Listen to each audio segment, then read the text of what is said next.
I want to raise the topic of humility in sport and what I call a cultural obsession with the need for our star athletes and star players and sports personalities to remain humble. Now, what exactly are the benefits of humility in a sporting context? By definition, humility speaks to the quality of having a low view of one's importance. That is counter to exuding the competitive confidence needed to excel in sports.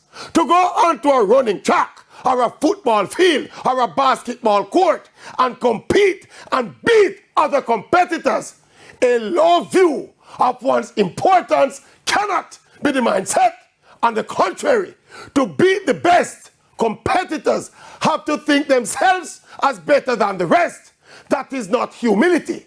An overly humble attitude in the sporting arena is akin to mental surrender. Take a look at most of the sporting greats. What they exude is supreme confidence, often misread as arrogance and cockiness.